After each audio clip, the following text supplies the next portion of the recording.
नमस्कार मेरे प्यारे साथियों। तो आज के इस वीडियो में हम आपके लिए लेकर आए हैं कोशिका से संबंधित 50 सबसे महत्वपूर्ण प्रश्न।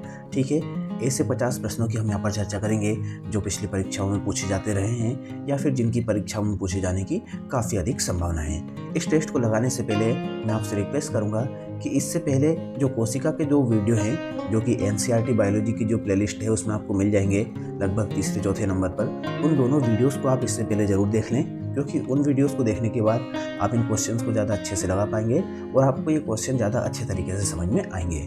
तो चलिए लगाते हैं टेस्ट। सबसे पहला क्वेश्चन आपके सामने है कि सेल शब्द की उत्पत्ति किस भाषा से हुई है। देखिए, कोशिका जो शब्द है उसको अंग्रेजी में कहा जाता है सेल, और सेल शब्द जो है वो आता है लैटिन भाषा से। ठीक है, लैटिन भाषा का एक शब्द है सेल, जिसका मतलब होता है एक कमरा, और जिससे ही एक शब्द निकल के आया है जिसको हम हिंदी में कहते हैं कोशिका। तो यहाँ पर आपका सही आंसर हो जाएगा डी, लैटिन। ठीक है, सेकंड क्वेश्चन आपके सामने है, सर्वप्रथम कोशिका की खोज का श्रेय किस वैज्ञानिक को जाता है। ठीक है, बताइए इसका आंसर क्या है। देखिए, यहाँ पर इसका आंसर हो जाएगा सी, रॉबर्ट हुक। देखिए, अगर आपको याद हो तो कोशिका वाला जो वीडियो था उसमें हमने याद किया था एक कॉन्सेप्ट की सहायता से कि एक ऐसा जार है, ठीक है, उसमें लकड़ी का टुकड़ा पड़ा हुआ है, उससे हमने कोशिका कैसे निकाली थी, एक हुक से लगाया था और उस हुक की सहायता से हमने कोशिका निकाली थी। और इस तरीके से कंसेप्ट से हमने याद किया था कि सर्वप्रथम जो कोशिका थी उसकी खोज किस वैज्ञानिक ने की थी, तो वो थे रॉबर्ट हुक। ठीक है, थर्ड क्वेश्चन आपके सामने है, सर्वप्रथम जीवित कोशिका की खोज करने वाले वैज्ञानिक कौन थे। चार ऑप्शंस आपके सामने दिए गए हैं, बताइए इसका सही आंसर क्या है।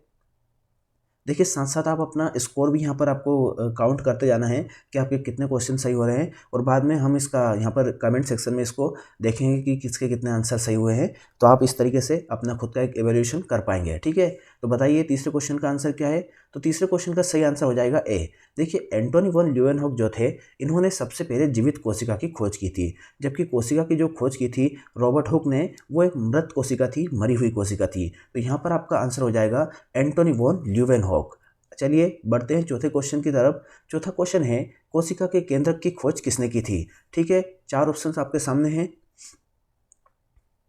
तो यहाँ पर कोशिका के केंद्रक की खोज का श्रेय जाता है रॉबर्ट ब्राउन को। तो सही आंसर हो जाएगा आपका B, Robert Brown. Robert Brown ने कोशिका के केंद्रक की खोज की थी। पांचवा क्वेश्चन आपके सामने है, रॉबर्ट हुक द्वारा कोशिका अध्ययन में कोशिका को सर्वप्रथम कहाँ खोजा गया था। ठीक है, देखिए यहाँ पर ऐसे क्वेश्चन हम लाए हैं कि खोज से संबंधित जैसे क्वेश्चन कर रहे हैं, तो खोज से संबंधित सारे प्रश्न हम यहाँ पर कवर कर लेंगे। तो यहाँ पर इससे रिलेटेड आपका कोई भी क्वेश्चन वहाँ पर छूटेगा नहीं। तो बताइए यहाँ पर पांचवें क्वेश्चन का आंसर क्या है। तो पांचवें क्वेश्चन का आपका आंसर हो जाएगा सी, कार्क का टुकड़ा। कार्क या फिर जिसको लकड़ी कह सकते हैं, लकड़ी के एक टुकड़े में सबसे पहले रॉबर्ट हुक ने कोशिका को देखा था और वहीं पर इसकी खोज की थी। छठा क्वेश्चन आपके सामने है, कोशिका अध्ययन के दौरान रॉबर्ट हुक को कोशिका किस संरचना के रूप में दिखी थी। ठीक है, अब ऐसा तो है नहीं कि वहाँ पर वो अध्ययन कर रहे थे तो डायरेक्ट उनको कोशिका दिख गई होगी, पहले तो कुछ स्ट्रक्चर दिखा होगा, तो उससे रिलेटेड क्वेश्चन है। बताइए इसका आंसर क्या है। तो यहाँ पर इसका सही आंसर हो जाएगा डी, मधुमक्खी के छत्ते के समान। कुछ मधुमक्खी के छत्ते के समान ऐसा स्ट्रक्चर उनको वहाँ पर दिखाई दिया था, जो कि हमने कोशिका वाले वीडियो में भी डिस्कस किया था। कुछ इस तरह का स्ट्रक्चर दिखा था। ठीक है, चलिए बढ़ते हैं सातवें क्वेश्चन की तरफ। कोशिका को सभी जीवों की कौन सी इकाई माना जाता है। ठीक है, चलिए बताइए इसका आंसर क्या है, संरचनात्मक, कार्यात्मक या वंशागत।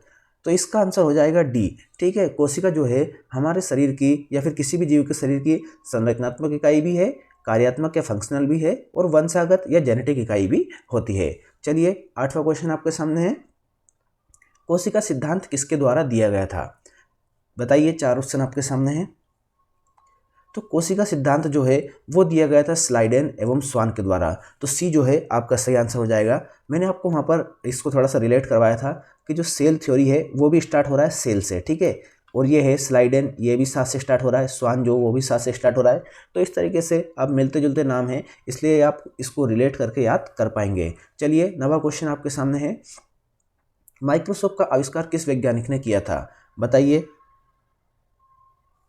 तो यहाँ पर इस आपका सही आंसर हो जाएगा ए, जो एंटोनी वॉन ल्यूवेनहॉक है, जिन्होंने सबसे पहले जीवित कोशिका की खोज की थी, इन्होंने ही माइक्रोस्कोप का भी आविष्कार किया था। 10वां क्वेश्चन आपके सामने है, कोशिका का बाहरी आवरण जो कोशिका को सुरक्षा एवं दृढ़ता प्रदान करता है वो क्या कहलाता है। चलिए बताइए इसका आंसर क्या होगा। तो यहाँ पर इसका आंसर हो जाएगा ए, कोशिका भित्ति। कोशिका भित्ति या फिर सेल वॉल जिसको कहते हैं, वो कोशिका के चारों तरफ एक ऐसा आवरण होता है जो कोशिका को सुरक्षा और उसको दृढ़ता प्रदान करता है। चलिए 11वां क्वेश्चन आपके सामने है, कोशिका भित्ति या सेल वॉल जो है वो पाई जाती है, किन कोशिकाओं में सेल वॉल पाई जाती है? तो आपको आंसर यहाँ पर बताना है, पादप कोशिका या फिर प्लांट सेल, जंतु कोशिका, एनिमल सेल, या फिर दोनों या फिर नहीं। ठीक है, तो इसका सही आंसर हो जाएगा ए, प्लांट सेल। देखिए जो सेल वॉल होती है वो केवल और केवल प्लांट सेल में ही देखने को मिलती है। ठीक है, एनिमल सेल में देखने को नहीं मिलती है। हाँ, प्लांट सेल के साथ साथ ये बैक्टीरिया सेल में भी देखने को मिलती है, फंगस सेल में भी देखने को मिलती है, पर जंतु कोशिका में किसी भी प्रकार की कोई सेल वॉल यहाँ पर देखने को नहीं मिलती है। तो काफ़ी महत्वपूर्ण ये पॉइंट है। ठीक है, बढ़ते हैं 12वें क्वेश्चन की तरफ। 12वां क्वेश्चन आपके सामने है, पौधों की कोशिका में कोशिका भित्ति किस पदार्थ से निर्मित होती है? ठीक है, देखिए अभी मैंने बताया था कि पौधों में, फंगस में और बैक्टीरिया में, इन सब में क्या है, कोशिका भित्ति या सेल वॉल पाई जाती है। और ये सेल वॉल बनी होती है अलग अलग जीवों में अलग अलग पदार्थ से। तो पौधों की जो कोशिका भित्ति होती है वो बनी होती है सेल्यूलोज से। तो यहाँ पर आपका सही आंसर हो जाएगा डी, सेल्यूलोज। चलिए 13वां क्वेश्चन आपके सामने है, सेल वॉल की प्रकृति क्या होती है? सेल वॉल या कोशिका भित्ति जो होती है उसकी नेचर जो होता है वो क्या होता है, वो आपको बताना है। तो 4 ऑप्शन आपके सामने हैं, बताइए इसका सही आंसर। तो इसका आंसर हो जाएगा ए, सेमी परमिएबल। ठीक है, बी इसका आंसर हो जाएगा सेमी परमिएबल या अर्धपारगम्य। ठीक है, अर्धपारगम्य का मतलब ये है कि सेल वॉल जो होती है ये भी कुछ सिलेक्टेड चीज़ों को ही अंदर जाने देगी और कुछ सिलेक्टेड चीज़ों को ही कोशिका से बाहर आने देगी। ठीक है, यहाँ पर आपको अपने आंसर नोट करते जाना है। ठीक है, बाद में हम पूछेंगे, सब डिस्कस करेंगे कि किसके कितने आंसर यहाँ पर सही हुए हैं। 14वां क्वेश्चन आपके सामने है, कोशिका द्रव्य को बाहरी ओर से घेर कर कोशिका की आयनिक सांद्रता, ठीक है, आयनिक सांद्रता को बनाए रखने का कार्य किस कोशिकांग द्वारा किया जाता है? 4 ऑप्शन आपके सामने दिए गए हैं, बताइए इसका सही आंसर क्या है। ऐसा कौन सा कोशिकांग है जो बाहरी ओर से घेर के रखता है किसको? कोशिका द्रव्य को, और उसकी आयनिक सांद्रता जो आयनिक कंसंट्रेशन है वो बना के रखता है। तो ये कार्य होता है कोशिका झिल्ली या सेल मेम्ब्रेन का। तो आपका सही आंसर हो जाएगा सी, कोशिका झिल्ली या सेल मेम्ब्रेन जो होती है ये कोशिका द्रव्य को घेर के रखती है और इसमें जो आयनिक कंसंट्रेशन होता है, ठीक है, मतलब जो आयंस होते हैं उनका जो कंसंट्रेशन होता है उसको मेंटेन करके रखती है। ठीक है, ज़्यादा होते हैं तो बाहर निकाल देती है, कम होते हैं तो बाहर से अंदर ले लेती है। तो इस तरीके से कोशिका का आयनिक कंसंट्रेशन मेंटेन करके रखती है। तो सही आंसर हो जाएगा आपका कोशिका झिल्ली सी। 15वां क्वेश्चन आपके सामने है, कोशिका झिल्ली किस पदार्थ की बनी होती है? ठीक है, अभी हमने सेल वॉल के बारे में डिस्कस किया था, अब बताइए कि सेल मेम्ब्रेन जो होती है वो किस पदार्थ की बनी होती है? 4 ऑप्शन दिए गए हैं, तो यहाँ पर आपका सही आंसर हो जाएगा बी। ठीक है, लिपिड और प्रोटीन। सेल मेम्ब्रेन जो होती है वो बनी होती है लिपिड और प्रोटीन से। चलिए 16वां क्वेश्चन आपके सामने है, सेल मेम्ब्रेन की प्रकृति क्या होती है? अभी हमने सेल वॉल की बात की थी, अब बताइए सेल मेम्ब्रेन के नेचर के बारे में। तो जो नेचर आपको सेल वॉल का देखने को मिला था वही नेचर होता है सेल मेम्ब्रेन का भी। तो ये भी सेमी परमिएबल या अर्धपारगम्य होती है। इसका भी वही कार्य होता है कि कुछ सिलेक्टेड चीज़ों को ही आने देना और कुछ सिलेक्टेड चीज़ों को ही कोशिका से बाहर जाने देना। चलिए 17वां क्वेश्चन आपके सामने है, कोशिका की सभी महत्वपूर्ण क्रियाएं कहाँ संपन्न होती है? ठीक है, बताइए इसका आंसर क्या होगा। सारे जो महत्वपूर्ण क्रियाएं हैं वो कहाँ पर संपन्न होगी? तो यहाँ पर आपका आंसर हो जाएगा ए, साइटोप्लाज्म। देखिए काफ़ी महत्वपूर्ण और काफ़ी कंफ्यूज करने वाला एक क्वेश्चन है कि कोशिका की जो सारी महत्वपूर्ण क्रियाएं होंगी वो कहाँ संपन्न होगी। तो कोशिका में चारों तरफ एक लिक्विड फैला रहता है जिसको हम बोलते हैं साइटोप्लाज्म या कोशिका द्रव्य। उसी कोशिका द्रव्य में सारी महत्वपूर्ण क्रियाएं संपन्न होती है। चलिए 18वां क्वेश्चन आपके सामने है, कोशिका में संपन्न होने वाली सारी महत्वपूर्ण क्रियाओं पर नियंत्रण कौन रखता है? बताइए कि सारी क्रियाओं को वहाँ पर कंट्रोल कौन करेगा? 4 ऑप्शन आपके सामने हैं।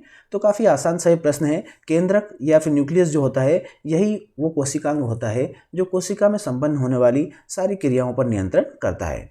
चलिए 19वां क्वेश्चन आपके सामने है, केंद्रक की खोज किसने की थी? मुझे लगता है कि ये क्वेश्चन रिपीट हो गया है पर आप फिर भी बता दीजिए इसका आंसर क्या होगा। तो इसका आंसर होगा बी, रॉबर्ट ब्राउन। देखिए इसको भी हमने याद किया था, वहाँ पर हमने देखा था कि एक रंगीन इमेज थी जिसमें हमने न्यूक्लियस को ब्राउन कलर का लिया था। तो अगर आपके दिमाग में वो इमेज भी अगर फिट है ना, जो कोशिका वाले वीडियो में हमने देखा था, तो भी आप इसका आंसर आसानी से लगा देंगे कि भैया केंद्रक जो था वो ब्राउन था, इसलिए इसका आंसर हो जाएगा रॉबर्ट ब्राउन। चलिए 20वां क्वेश्चन काफ़ी महत्वपूर्ण, देखिए कई बार परीक्षाओं में आ चुका है, इसको आप मोस्ट इंपॉर्टेंट मार्क कर सकते हैं। जीवन का भौतिक आधार या फिजिकल बेस ऑफ लाइफ किसे कहा जाता है? 3-4 ऑप्शन आपके दिए गए हैं, ठीक है। बताइए इनमें से किसे यहाँ पर जीवन का भौतिक आधार कहा जाता है। तो काफ़ी महत्वपूर्ण ये पॉइंट है, आपको यहाँ पर ध्यान रखना है कि जो प्रोटोप्लाज्म होता है उसको जीवन का भौतिक आधार कहा जाता है, क्योंकि जीवन के एग्जिस्टेंस के लिए जो बेसिक प्रोसेसेस होती हैं वो सारी प्रोसेसेस यहीं पर संपन्न होती है, ठीक है। चलिए 21वां क्वेश्चन आपके सामने आ रहा है कि जिसे हमने जीवन का आधार कहा था, जीव द्रव्य या फिर प्रोटोप्लाज्म, इसमें किस किस को हम शामिल करेंगे। तो 4 ऑप्शन आपके सामने हैं, चलिए बताइए इसका सही आंसर क्या होगा। तो इसका सही आंसर होगा सी, ठीक है। जो साइटोप्लाज्म होता है, जो कोशिका द्रव्य, और जो न्यूक्लियोप्लाज्म होता है जो कि न्यूक्लियस के आसपास पाया जाता है, तो इन दोनों को मिलाकर कंबाइन रूप से ही हम प्रोटोप्लाज्म या जीव द्रव्य कहते हैं, जिसे हम कोशिका का फिजिकल बेस कहते हैं, ठीक है। चलिए 22वां क्वेश्चन आपके सामने है, एक से अधिक कोशिकाओं से मिलकर बने जीवों को क्या कहा जाता है, ठीक है। ऐसे जीव जो कि एक से अधिक कोशिकाओं से मिलकर बने होते हैं उनको क्या कहते हैं, जैसे कि इंसान। तो इसका सही आंसर हो जाएगा सी, मल्टीसेल्युलर। मल्टीसेल्युलर या बहुकोशिकीय कहा जाता है उन जीवों को जिनका शरीर एक से अधिक कोशिकाओं से मिलकर बना होता है। चलिए 23वां क्वेश्चन आपके सामने है, विभिन्न घटक जो जेली जैसे पदार्थ में कोशिका झिल्ली और केंद्रक के बीच में उपस्थित होते हैं, ठीक है। ये तो हो गई आपकी कोशिका झिल्ली आसपास, ठीक है। ये हो गया आपका केंद्रक। अब इन दोनों के बीच में जो जेली जैसा पदार्थ होता है जिसको हम बोलते हैं कोशिका द्रव्य या साइटोप्लाज्म, उसमें कई घटक उपस्थित होते हैं। उन घटकों को क्या कहा जाता है, इससे रिलेटेड ये क्वेश्चन है। तो यहाँ पर आपका सही आंसर हो जाएगा सी, ठीक है। कोशिका अंगक या सेल ऑर्गेनेल्स इनको कहा जाता है। तो सारे अंग जो यहाँ पर केंद्रक और कोशिका झिल्ली के बीच में पाए जाते हैं, उन सारे अंगों को हम कोशिका अंगक या सेल ऑर्गेनेल्स कहते हैं। चलिए 24वां क्वेश्चन आपके सामने है, वे जीव जिनमें अरबों कोशिकाएं होती है अपने जीवन की शुरुआत किस एकल कोशिका से करते हैं, ठीक है। एग्जाम्पल के रूप में हम अपने आप को ही ले सकते हैं कि हमारे शरीर में अरबों कोशिकाएं हैं, तो हमारे जो जीवन की शुरुआत है वो किस रूप में होती है। 4 ऑप्शन आपके सामने दिए गए हैं, चलिए बताइए जल्दी से इसका आंसर। तो इसका सही आंसर हो जाएगा फर्टिलाइज एग, ठीक है। फर्टिलाइज एग के रूप में ही हर एक जीवन की शुरुआत होती है। फर्टिलाइज एग का मतलब क्या होता है, देखिए महिलाओं का जो शरीर होता है, वुमन बॉडी होती है, उसमें क्या होता है, एक एग होता है, और ये जो एग जब स्पर्म जो कि पुरुषों के शरीर में पाया जाता है, उस स्पर्म के द्वारा यहाँ पर फर्टिलाइज कर दिया जाता है, तो उस एग को कहा जाता है फर्टिलाइज एग। और उसी एग से ही फिर यहाँ पर डिवाइडेशन होता है और डेवलपमेंट होता है, और धीरे धीरे एम्ब्रियो बनता है जिसको हम भ्रूण कहते हैं, और उसी से ही फिर एक विकसित शरीर की रचना होती है, जिससे आगे चल के यहाँ पर एक जीव की उत्पत्ति होती है। तो चलिए बढ़ते हैं 25वें क्वेश्चन की तरफ। 25वां क्वेश्चन है, राइबोसोम निर्माण में किस कोशिकाओं की भूमिका होती है। बताइए यहाँ पर राइबोसोम निर्माण में किस कोशिकाओं की भूमिका होती है। अगर आपको याद हो तो हमने कोशिका वाले वीडियो में इसको डिस्कस किया है। तो यहाँ पर आपका सही आंसर हो जाएगा एंडोप्लाज्मिक रेटिकुलम। देखिए एंडोप्लाज्मिक रेटिकुलम में हमने वहाँ पर डिस्कस किया था कि 2 प्रकार के एंडोप्लाज्मिक रेटिकुलम होते हैं, एक होते हैं स्मूथ और एक होते हैं रफ सरफेस। तो जो रफ सरफेस एंडोप्लाज्मिक रेटिकुलम होते हैं उन पर ऐसे डॉट डॉट जैसे स्ट्रक्चर पाए जाते हैं, जिसमें ही वहाँ पर राइबोसोम का निर्माण होता है, ठीक है। 26वां क्वेश्चन आपके सामने है, प्रोकैरियोटिक कोशिका के बारे में गलत कथन का चयन कीजिए, ठीक है। गलत कथन इनमें से कौन सा है। तो यहाँ पर गलत कथन हो जाएगा आपका, वो हो जाएगा ए, एक विकसित केंद्रक उपस्थित होता है। देखिए हमने वहाँ पर डिस्कस किया था कि प्रोकैरियोटिक कोशिकाएं जो हैं वो क्या है, प्रोकैरियोन है, मतलब कि केंद्रक के विकास से पहले की कोशिकाएं हैं। तो इनमें एक विकसित केंद्रक नहीं होगा, इसके नाम में ही ये स्पष्ट है, ये हमने डिस्कस कर लिया था। तो एक विकसित केंद्रक उपस्थित होगा, ये एक गलत कथन है। बाकी माइटोकॉन्ड्रिया, एंडोप्लाज्मिक रेटिकुलम अनुपस्थित होते हैं, ये सही कथन है, क्योंकि ये केंद्रक के विकास से पहले की कोशिकाएं हैं, तो इनमें उतने सारे कोशिका अंगक नहीं पाए जाएंगे। ये प्रारंभिक कोशिकाएं हैं, ये भी सही बात है। इनमें राइबोसोम 17S पाया जाता है, ये भी सही बात है, क्योंकि यूकैरियोटिक में, अब आपको बताना है कि यूकैरियोटिक में कौन से प्रकार का राइबोसोम पाया जाता है, ये आपको कमेंट करके बताना है, ठीक है। चलिए 27वां क्वेश्चन आपके सामने है, कोशिका झिल्ली बनाने के लिए प्रोटीन एवं लिपिड का निर्माण कौन करता है। तो कोशिका झिल्ली बनाने के लिए प्रोटीन एवं लिपिड का निर्माण कौन करता है, ये आपको आंसर बताना है। 4 ऑप्शन आपके सामने दिए गए हैं, इसका सही आंसर हो जाएगा डी। अभी मैंने बताया था कि एंडोप्लाज्मिक रेटिकुलम जो है वो राइबोसोम का निर्माण करता है, और राइबोसोम जो है वो प्रोटीन और लिपिड का निर्माण करता है, ठीक है। तो प्रोटीन और लिपिड का निर्माण करने के लिए आपसे इनडायरेक्टली क्वेश्चन पूछ लिया गया है यहाँ पर कि प्रोटीन और लिपिड का निर्माण कौन करेगा। तो एंडोप्लाज्मिक रेटिकुलम जो है वो राइबोसोम का निर्माण करता है, और राइबोसोम को ही हम प्रोटीन निर्माण की फैक्ट्री कहते हैं, इसलिए यहाँ पर आपका आंसर हो जाएगा डी, एंडोप्लाज्मिक रेटिकुलम। 28वां क्वेश्चन आपके सामने है, समान कोशिकाओं के समूह जिनके कुछ विशेष कार्य होते हैं उनको क्या कहा जाता है। 4 ऑप्शन आपके सामने दिए गए हैं, बताइए इसका क्या आंसर होगा। तो इसका सही आंसर यहाँ पर हो जाएगा ऊतक या टिश्यू। ठीक है, सी इसका सही आंसर हो जाएगा, क्योंकि समान कोशिकाओं के ऐसे समूह जिनका एक जैसा कार्य होता है और एक जैसे कार्यों के लिए जो डिज़ाइन होते हैं, उन सारी कोशिकाओं के ग्रुप को कंबाइन रूप से हम कहते हैं ऊतक या टिश्यूज। ठीक है, टिश्यूज़ के बारे में भी अगर आप डिटेल में पढ़ना चाहते हैं तो टिश्यूज़ का भी मैंने डिटेल में वीडियो बना रखे हैं, जिसमें एक वीडियो में हमने एनिमल टिश्यूज़ को डिस्कस किया था और दूसरे वीडियो में हमने यहाँ पर प्लांट टिश्यूज़ को डिस्कस किया था। ठीक है, चलिए 29वां क्वेश्चन आपके सामने है। निम्न कोशिकाओं में से एक प्रोकैरियोटिक कोशिका को पहचानिए। ठीक है, अभी हमने डिस्कस किया था प्रोकैरियोटिक कोशिका के बारे में थोड़ा सा, तब आपको बताना है कि प्रोकैरियोटिक कोशिका के तब आपको बताना है कि इनमें से कौन सी कोशिका प्रोकैरियोटिक कोशिका है। तो यहाँ पर आपका सही आंसर हो जाएगा डी, जो ब्लू ग्रीन एल्गी है। ब्लू ग्रीन एल्गी जो है, देखिए दोस्तों, ब्लू ग्रीन एल्गी धरती पर पैदा होने वाले पहले जीवों में से एक है। ठीक है, तो यहाँ पर आपका सही आंसर हो जाएगा ब्लू ग्रीन एल्गी या नील हरित शैवाल। 30वां क्वेश्चन आपके सामने है। सोहन ने सर्जरी करवाई है, वह धीरे धीरे ठीक हो रहा है। ठीक है, उस कोशिकांग का नाम बताइए जो सबसे ज़्यादा यहाँ पर सक्रिय होगा, सबसे ज़्यादा एक्टिव होगा। तो बताइए। तो यहाँ पर आपका सही आंसर हो जाएगा, वो हो जाएगा डी, राइबोसोम जो होगा वो सबसे ज़्यादा यहाँ पर सक्रिय होगा। इसकी जगह क्या होगा, आपको इसकी जगह आंसर देखने को मिल सकता है एंडोप्लाज्मिक रेटिकुलम। ठीक है, एंडोप्लाज्मिक रेटिकुलम भी अगर आपको लिखा देखने को मिले एग्जाम में तो वहाँ पर आपको यही आंसर लगाना है, क्योंकि एंडोप्लाज्मिक रेटिकुलम जो है वो राइबोसोम का निर्माण करेगा और इसी प्रकार से आपका आंसर हो जाएगा एंडोप्लाज्मिक रेटिकुलम या राइबोसोम। ठीक है, चलिए अब हम बात करते हैं 31वें क्वेश्चन की। कोशिकाओं के आकार से रिलेटेड क्वेश्चन है कि कोशिकाएं किस आकार की होती है। तो बताइए क्या आंसर है, गोल, आयताकार, षट्भुजाकार या फिर कोई निश्चित आकार नहीं। तो यहाँ पर आपका आंसर हो जाएगा डी, कोई निश्चित आकार नहीं। कोशिकाएं कोई निश्चित आकार की नहीं होती है, ये किसी भी आकार की हो सकती है। 32वां क्वेश्चन आपके सामने है। कोशिकाओं का आकार किस में मापा जाता है, बताइए इसका आंसर। तो इसका सही आंसर हो जाएगा सी, माइक्रोन। ठीक है, माइक्रोन या माइक्रोमीटर में कोशिकाओं का आकार मापा जाता है, क्योंकि ये काफ़ी छोटी होती है। ठीक है, 33वां क्वेश्चन आपके सामने है। मानव शरीर में सबसे लंबी कोशिका का नाम बताइए। ठीक है, मानव शरीर में सबसे लंबी कोशिका, तो यहाँ पर आपका सही आंसर हो जाएगा ए, न्यूरॉन या तंत्रिका कोशिकाएं। तंत्रिका कोशिकाएं जो होती है ये मानव शरीर में सबसे लंबी कोशिकाएं होती है। ठीक है, अब आप सोच रहे होंगे कि सर हमारा जो फेवरेट क्वेश्चन है power house of the cell वो तो आया ही नहीं, आएगा। ठीक है, बने रहिए हमारे साथ आखिर तक। मानव शरीर में सबसे बड़ी कोशिका का नाम आपको बताना है। तो मानव शरीर में सबसे बड़ी कोशिका जो है वो होती है अंड कोशिका या ओवम। ठीक है, जो महिलाओं के शरीर में देखने को मिलती है वो होती है अंड कोशिका या ओवम। इस कोशिका को ही हम मानव शरीर की सबसे बड़ी कोशिका कहते हैं। ठीक है, लंबी की बात की थी तो वहाँ पर कौन सी हो गई थी, वो हो गई थी हमारी तंत्रिका कोशिका। चलिए, मानव शरीर से संबंधित ही अगला क्वेश्चन है कि मानव शरीर में सबसे छोटी कोशिका का नाम बताइए। ठीक है, बड़ी हमने डिस्कस कर ली, लंबी भी डिस्कस कर ली, अब बताइए कि सबसे छोटी कोशिका कौन सी होती है। तो यहाँ पर आपका आंसर हो जाएगा स्पर्म। स्पर्म जो होता है वो मानव शरीर की सबसे छोटी कोशिका होती है। ठीक है, जो कि पुरुषों में पाई जाती है। चलिए 36वां क्वेश्चन आपके सामने है। पृथ्वी पर उपस्थित सबसे छोटी कोशिका का नाम बताइए। ये तो मानव शरीर की सबसे छोटी कोशिका थी, शुक्राणु या स्पर्म। तो यहाँ पर आपको बताना है कि पूरी पृथ्वी पर सबसे छोटी कोशिका कौन सी होती है।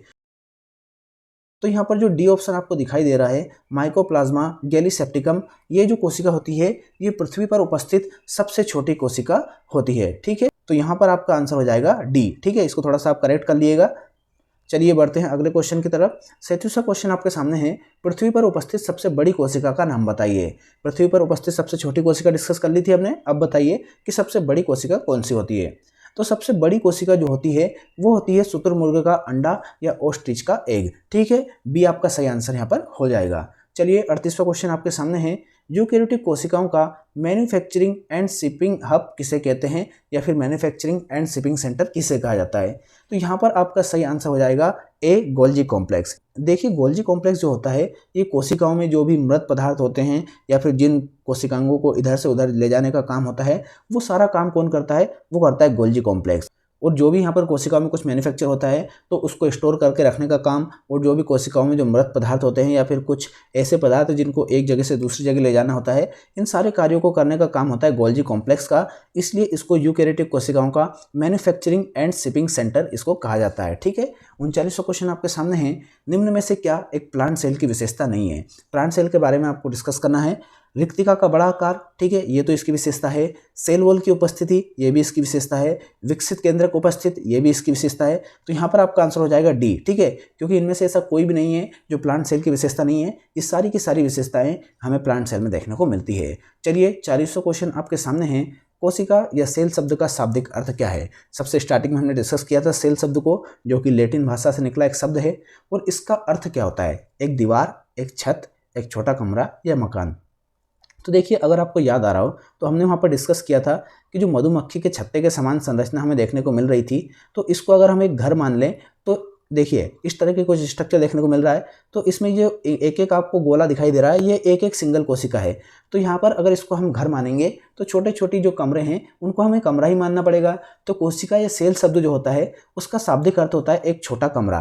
तो यहाँ पर आपका आंसर हो जाएगा सी। देखिए, काफ़ी महत्वपूर्ण प्रश्न है ये, ऐसे नहीं है कि मैंने उठा के कहीं से इनको लगा दिया है। ये कई बार परीक्षाओं में आ चुके हैं और परीक्षा के लिहाज से ये काफ़ी महत्वपूर्ण प्रश्न है और काफ़ी कॉन्सेप्चुअल प्रश्न आपको देखने को मिल रहे होंगे। ठीक है, 41वां क्वेश्चन आपके सामने है। प्लांट सेल का आकार एनिमल सेल से सामान्यतः बड़ा होता है। अब इसका संभावित कारण आपको बताना है कि इसका क्या कारण हो सकता है कि प्लांट सेल जो होती है वो आकार में एनिमल सेल से कुछ बड़ी होती है। जल की अधिक मात्रा? नहीं, ऐसा कुछ नहीं होता है। पर्णहरित या क्लोरोफिल? ऐसा भी कुछ नहीं है। भोजन संग्रहण? ये भी नहीं हो सकता। जो रिक्तिका है, रिक्तिका या वैक्यूल्स जो होती है, हमने वहाँ पर डिस्कस किया था कि प्लांट सेल में बीच में एक वैक्यूल देखने को मिलती है, रिक्तिका देखने को मिलती है, जो कि एक खाली जगह होती है और उसका आकार काफ़ी बड़ा होता है और उसी के कारण प्लांट सेल का आकार एनिमल सेल से सामान्यतः बड़ा हो जाता है। चलिए 42वां क्वेश्चन आपके सामने है।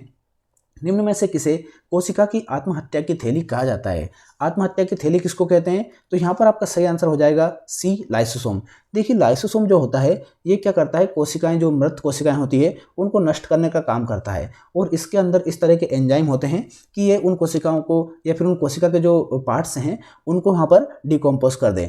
पर बाई चांस, किसी बाई मिस्टेक, किसी एक्सीडेंट से अगर ये लाइसोसोम ही फट जाता है तो इसमें जो सारे एंजाइम होते हैं वो कहाँ पर रिलीज हो जाएंगे? वो कोशिका द्रव्य में, कोशिका के अंदर ही रिलीज हो जाएंगे। उससे क्या होगा, कोशिका के जो सारे अंगक होंगे, सारे जो ऑर्गेनेल्स होंगे वो सब अपने आप नष्ट हो जाएंगे और उससे कोशिका अपने आप ही नष्ट हो जाएगी। इसलिए लाइसोसोम को कोशिका की आत्महत्या की थैली या फिर सुसाइडल बैग इसको कहा जाता है। ठीक है, चलिए 43वां क्वेश्चन आपके सामने है। निम्न में से कौन सा कोशिकांग केवल और केवल प्लांट सेल में या पादप कोशिका में देखने को मिलता है? चलिए बताइए। गोल्जी कॉम्प्लेक्स, ये तो दोनों में देखने को मिलता है। माइटोकॉन्ड्रिया भी दोनों में देखने को मिलता है। केंद्रक भी दोनों में ही उपस्थित होता है। केवल प्लास्टिड या लवक जो होता है, जो कि कोशिका के अलग अलग रंगों के लिए उत्तरदायी होता है, ये हमें केवल और केवल प्लांट सेल में देखने को मिलता है। तो आपका सही आंसर हो जाएगा डी। चलिए 44वां क्वेश्चन आपके सामने है। कोशिका की स्थिति की तुलना निम्न में से किसके निकटतम है? ठीक है, चलिए थोड़ा सा कंपेयर कीजिए कोशिका को।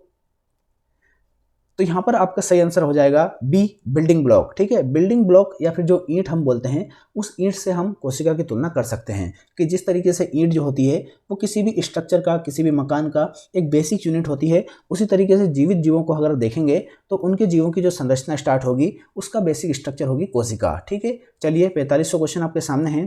केंद्रक के अलावा किन कोशिकांग में डीएनए आनुवंशिक पदार्थ पाया जाता है? ठीक है, तो केंद्रक के अलावा केवल माइटोकॉन्ड्रिया और ये प्लास्टिड जो होते हैं इनमें ही आपको डीएनए देखने को मिलता है। तो यहाँ पर आपका सही आंसर हो जाएगा सी, माइटोकॉन्ड्रिया एंड लवक। ठीक है, चलिए 46वां क्वेश्चन आपके सामने है। प्रोटोप्लाज्म शब्द किस वैज्ञानिक द्वारा दिया गया था? तो प्रोटोप्लाज्म शब्द दिया गया था किसके द्वारा, बताइए। तो यहाँ पर आपका सही आंसर हो जाएगा बी। ठीक है, पुरकिंजे नाम के वैज्ञानिक थे जिन्होंने प्रोटोप्लाज्म शब्द दिया था। ब्राउन को हमने डिस्कस कर ही लिया था, इन्होंने न्यूक्लियस दिया था, न्यूक्लियस की खोज की थी। हुक ने यहाँ पर कोशिका की खोज की थी। ठीक है, चलिए 47वां क्वेश्चन आपके सामने है।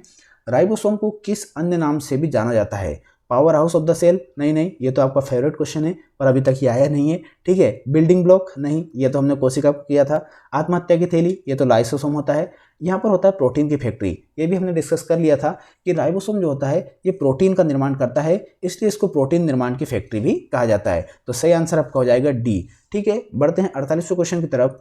निम्न में से किसे कोशिका का ऊर्जा गृह? ठीक है, आगे आपका फेवरेट क्वेश्चन, खुश हो जाइए, सेलिब्रेट कीजिए, गांव गांव जाइए, पोस्टर छपवाइए कि आपका फेवरेट क्वेश्चन आ चुका है। ठीक है, कोशिका का ऊर्जा गृह या power house of the cell किसे कहा जाता है? तो बच्चा भी इसको बता देगा, जो अभी पैदा हुआ है, जिसको बोलना नहीं आता वो भी इशारे से बता देगा कि बी, माइटोकॉन्ड्रिया जो होता है उसको power house of the cell कहा जाता है। ठीक है, चलिए बहुत बढ़िया, एक क्वेश्चन आपका सही हो गया।